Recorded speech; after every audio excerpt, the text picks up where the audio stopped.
Bonjour tout le monde. Aujourd'hui, c'est mon tour de faire une petite présentation des livres lus ces derniers temps. Jingle.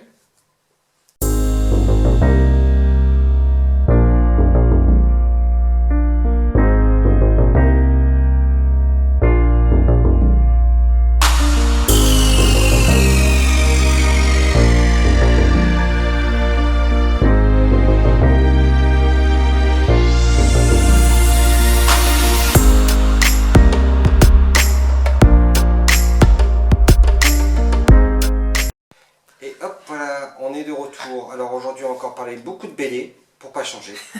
Le mois prochain, c'est promis, il y en aura peut-être un peu moins. Ou pas. Il n'y en aura pas moins. Il n'y en aura pas moins. Le problème de la BD, c'est que ça se lit vite. Donc forcément... Puis il faut dire aussi qu'on a une bibliothèque voilà, qui est très bien fournie en BD. Qui est très bien fournie en BD, avec des titres très intéressants, des choses que j'avais jamais vues. Et j'ai remis le doigt dans un engrenage BD que je ne pensais jamais remettre. Et franchement, ça m'amuse fortement. Alors, je vais parler d'une série qu'on avait déjà commencé. Alors, je ne sais pas si je suis bien placé. Je vais peut-être me décaler un petit peu pour qu'on puisse voir les... Ici, ouais, on voit l'iPad, mais ça va. on verra les couvertures qui vont apparaître ici. Vive le montage vidéo. On va repartir sur Le Sang du Dragon. Vous vous souvenez, on en a parlé la fois dernière. Donc c'est une série en plusieurs tomes. J'ai lu le tome 2 et le tome 3. Donc je vais vous parler des deux en même temps. Alors le tome 2, c'est donc toujours ce capitaine qui a... On va reconnaître un peu son histoire avec l'histoire de sa mère. Et des écrits où ils vont chercher une pierre qui aura le pouvoir de faire lire une carte invisible. Voilà. Donc ça c'est le synopsis de base. Et vous vous souvenez qu'à la fin du tome précédent, je n'avais rien compris à la fin, sur les deux dernières. Vous vous en souvenez? Ben, j'ai compris pourquoi je n'avais pas compris. En fait, ce qui se passe, c'est que c'était un flashback des souvenirs du capitaine. Ils ont mis un flashback, et je m'étais renseigné, personne n'avait compris pourquoi il y avait un flashback comme ça, mais quand on lit le début du tome, effectivement c'était un flashback sur l'histoire du capitaine, de notre capitaine corsaire, pirate. Voilà. Vraiment,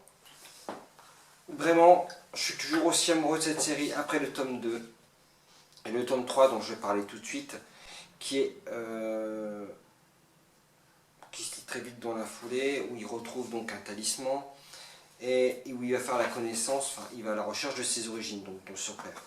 Donc franchement, j'adore parce qu'il y a de la magie, il y a du surnaturel, il y a du fantastique. Moi je trouve que ce héros, il y a un petit côté conte de Monte Cristo. On retrouve forcément pas mal de flashbacks avec son enfance pour qu'il retrouve ses origines, et on va aussi retrouver les origines de sa vengeance. Pourquoi il veut se venger. Et on n'est pas très loin des révélations de Dark Vador aussi. Ah, je suis ton père. Il va retrouver son père. Enfin, il va découvrir qui est son père. Il n'y a rien à dire sur les dessins. C'est très coloré, c'est très joli, c'est très beau. C'est vraiment très bien fait. J'aime bien. J'aime vraiment beaucoup. Donc ça, c'est une belle série à découvrir. Maintenant, on va parler d'une saga que j'ai commencée et que je ne continuerai pas. J'ai essayé de le lire en livre, j'ai essayé de le lire en BD, que ce soit l'un ou l'autre. Je trouve ça pourri. Et je parle de quoi? De Millennium. Millennium tome 1, les hommes qui n'aimaient pas les femmes. J'avais beaucoup d'attentes là-dessus, parce que le livre, je m'étais un peu perdu dedans, parce que c'était un succès littéraire, j'avais tenté de lire, j'avais lu jusqu'au bout. J'avais pas accroché avec les personnages, mais des fois on peut lire un bouquin et ne pas l'apprécier, pas être dans la norme comme tout le monde, mais là au niveau de la BD c'est encore pire. C'est encore pire parce que déjà j'avais de l'attente, mais le scénario il est brouillon, mal ficelé, on passe du coq à l'âne sans aucune subtilité, les dessins, enfin les planches, enfin... les dessins, on dirait des caricatures, d'ailleurs on le voit là sur l'affiche que j'affichais à côté de moi. C'est sombre, c'est des personnages, on dirait vraiment des caricatures, Et la colorisation, elle est malheureuse. C'est laid. Saphir d'urgence, c'est vraiment une BD marketing qui est là pour, qui s'appuie sur un succès commercial. C'est faire du fric pour dire de faire du fric. Voilà. J'ai pas l'habitude d'être vindicatif dans mes avis, mais là vraiment, ça n'apporte rien. Ça n'apporte rien. Vraiment rien. Voilà. Donc on va zapper ça tout de suite. Poubelle. Et on va passer une BD. Honnêtement, c'est parce que j'ai vu le premier tome et que je me suis dit, et si je tentais 14-18, tome 01, Le Petit Soldat. C'est un thème, forcément 14-18, on est en plein dedans, c'est la Première Guerre mondiale. Alors je vais vous lire le synopsis, pardon. Je me méfie du variant breton, à mon avis j'ai bu du chouchen pour m'immuniser, c'est pour ça. 1er août 1914, Louis, Jacques, Maurice, Armand, Denis, Arsène, Pierre et Jules sont mobilisés. 8 amis, âgés d'une trentaine d'années, issus de la même petite ville et affectés dans le même régiment d'infanterie. Ensemble, ils découvrent les premiers combats, les premiers doutes et les premiers ordres absurdes. Point de départ de 4 longues années dont certains reviendront, et d'autres non. Donc j'ai cité parce que le sujet de la Première Guerre mondiale, c'est... Comment dire ? C'est pas le truc le plus gai du monde. C'est pas le truc le plus gai du monde, premièrement. Ensuite, c'était abordé très souvent. On a vu il y a eu le centenaire, enfin pas le centenaire, mais il y a très peu de temps, pas mal de choses de faites dessus, des reportages, enfin bref. C'est un sujet tellement abordé que j'ai eu peur de me lancer dedans. Mais je me suis dit, après tout, qu'il n'y risque rien. Ouais. J'ai pas parlé du synopsis. On sait une chose, c'est la guerre. Bah, on la connaît tous, hein, 14-18, c'est... voilà. Hein. Je pense que justement, ça a été fortement traité. Par contre, j'ai aimé comment les auteurs ont traité le sujet. C'est-à-dire qu'on va retrouver une bande d'amis avant l'appel à la mobilisation, conscients qui se préparent des heures sombres. Alors je vais vous remontrer là c'est le tome 2. Hein. Le tome 2 mais tu peux montrer qui va arriver dans mes lectures dans quelques heures, peut-être cet après-midi. Bref, donc je disais que on retrouve cette bande d'amis qui sont conscients de ce qui va arriver. Qu'il y a quelque chose de grave qui sera. Vous savez, ce sentiment qu'on a tous parfois quand on regarde l'actualité. Je sais pas, je vais prendre des exemples différents. Quand on a vu l'attentat de Bataclan, par exemple. On a tous vu les images à la télévision, on a entendu parler, alors à l'époque il n'y avait pas la télévision, mais il y avait les journaux, etc. Et on voit qu'il y a quelque chose qui va changer. On voit la gravité des choses, on sait la gravité des choses, mais vous savez au profond de vous, il y a quelque chose qui va changer dans la vie de tout le monde et dans la vôtre. Et bien ça, ce petit sentiment que tout le monde a quand il y a un événement qui arrive, on le ressent dans la BD. Et c'est ça qui est fort, je trouve. C'est que ces gens sont conscients, ils ressentent ce sentiment, ils vous font sentir en tant que lecteur. Bref, sur ce tome 1, la mise en bouche nous a bien aperçu quel est l'état d'esprit de notre pays, des hommes qui partent en guerre. Et c'est important cette mise en bouche parce que ça va préfigurer de la suite. Les premières escarmouches, on va se rendre compte de la bêtise des officiers de l'époque. C'est pas une invention, c'est réel. Et voilà, quoi. Sur le scénario, il n'y a rien à dire. Maintenant, on va en prendre aux planches. Et ben, les illustrations également sont jolies. Ça appuie vraiment bien le scénario. Les personnages ont des expressions très explicites, des traits de caractère bien dessinés. Et puis un réalisme qui vous met directement... Est-ce que c'est, même si c'est le tome 2, est-ce que tu sais montrer... Le problème, c'est que je vais bien montrer sur le tome 2, je vais essayer de trouver des planches plutôt sur internet pour montrer, parce que j'ai pas envie de me spoiler tout seul. Un autre spoil, merci. Les traits, bon, je vous dis, ça vous plonge vraiment dans un réalisme. Il y a une dizaine de tomes. J'ai un peu peur de lire la suite, parce que justement, ce réalisme, il fait un peu froid dans le dos. L'horreur, elle est racontée et dessinée sans artifice. Donc il y a du sang. Il y aura du sang. Et puis voilà quoi. Mais on sait que c'est réel. C'est en ça que l'horreur et le frisson, il est là. Moi ça m'a touché. Je pense que c'est à lire et à relire.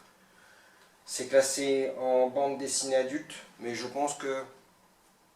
Pas mettre dans les mains des enfants. Mais je pense qu'une lecture de ça à partir du collège, ça peut être quelque chose de bien. Parce que raconter l'histoire avec un grand H aux enfants, c'est pas quelque chose de facile. Montrer des images, des vidéos, je sais bien qu'ils voient à la télé des choses très graves, c'est pas top non plus, mais ça pourrait être un bon compromis. Tu dirais quel âge? 13-14 ans? Ouais, moi je pense qu'en 6e, Pas 5e, avant, hein. quand ils abordent Ouais. l'histoire, je sais pas quand ils abordent cette histoire-là. Moi je pense 4e, peut-être. Donc on a abordé 3 sagas De qui sont en BD. cours chez moi, dont une que je vais abandonner qui sera Millennium, je ne remettrai plus le nez dedans.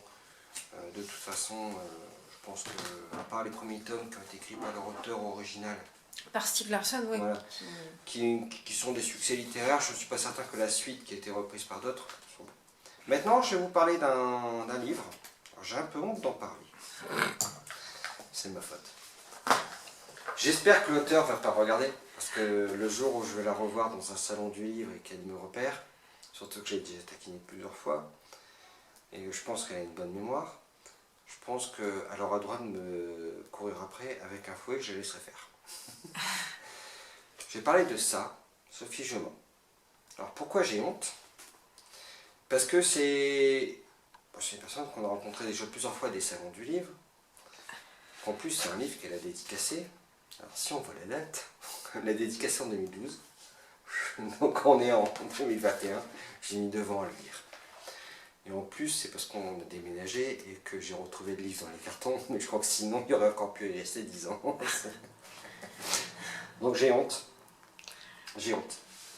J'ai honte parce que, bon, bah, elle a pris le temps d'écrire. Elle vend, quand elle est en salon, c'est quand même un auteur. Je crois que tous les deux, on l'aime bien. Elle prend du temps avec les lecteurs, de plaisanter avec eux. Elle ne fait pas que signer un bouquin puis dire... Tiens, vas-y, casse-toi, salut. Mets 18,80 € dans la manette, s'il te plaît, ça me fera plaisir. Non, elle discute avec les gens, et puis elle participe. Là, c'est un salon qui s'appelle Les Adrénales. Alors, je vais en parler 2 secondes, même si je ne sais pas s'il y a beaucoup de monde qui voit la chaîne, mais c'est pas grave. C'est un salon, il y en a peu l'année dernière, forcément, à cause du Covid. J'espère qu'il aura lieu cette année. C'est un petit salon qui fait tout pour recevoir les auteurs dans des bonnes conditions. C'est à côté de Lille. À côté de Lille. Ouais.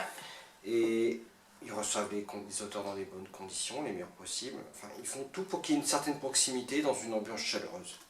On est loin des gros salons, des grosses foires du livre. Ah, on n'est pas à Paris, quoi. Voilà, où il y a les vaches d'un côté, les vendeurs de jambon de l'autre et les auteurs au milieu, qui sentent la fricadelle à la sortie du salon. Non, c'est vraiment un salon autour du livre, pour le livre, où les auteurs vendent.